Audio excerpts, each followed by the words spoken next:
नमस्कार दोस्तों, स्वागत है आपका हमारे पॉडकास्ट में।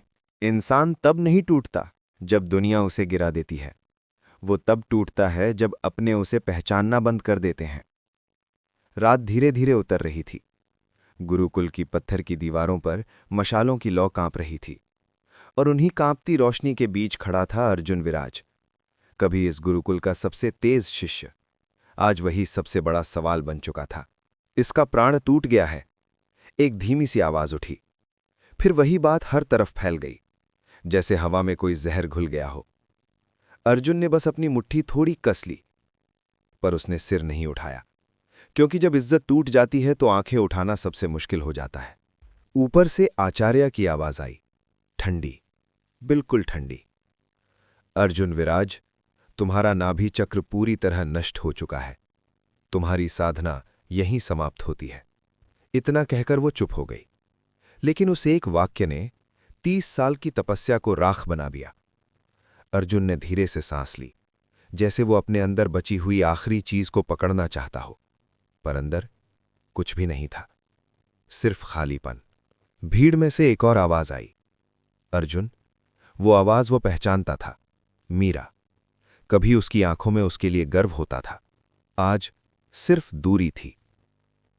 ये रिश्ता अब संभव नहीं है। सीधा, साफ, बिना किसी एहसास के। अर्जुन ने उसकी तरफ देखा, बस एक पल के लिए, फिर नजरें हटा ली।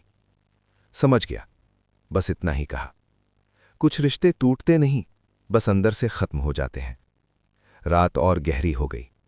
अपने कमरे में अकेला बैठा अर्जुन दीवार को देख रहा था।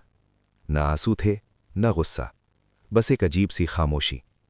उसने अपना हाथ अपने सीने पर रखा। जहां कभी प्राण घूमता था, अब वहां कुछ नहीं था, जैसे किसी ने उसका पूरा अस्तित्व खाली कर दिया हो। क्या मैं खत्म हो गया? ये सवाल उसके अंदर उठा, पर जवाब देने वाला कोई नहीं था।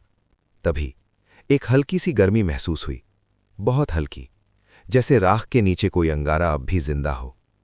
अर्जुन ने आंखें बंद की, और उस अंधेरे में उसे कुछ दिखाई दिया। एक आग, पर वो साधारण आग नहीं थी। वो काली थी, शांत थी और अजीब तरह से जीवित थी। अर्जुन ने धीरे से कहा, ये क्या है? और उसी अंधेरे से एक आवाज आई, ये तुम हो। उसकी सांस एक पल को रुक गई। उसे महसूस हुआ कि वो आग धीरे धीरे फैल रही है, जैसे कोई सोई हुई शक्ति जाग रही हो, जैसे उसके अंदर कुछ खत्म नहीं हो रहा, बल्कि कुछ नया जन्म ले रहा हो।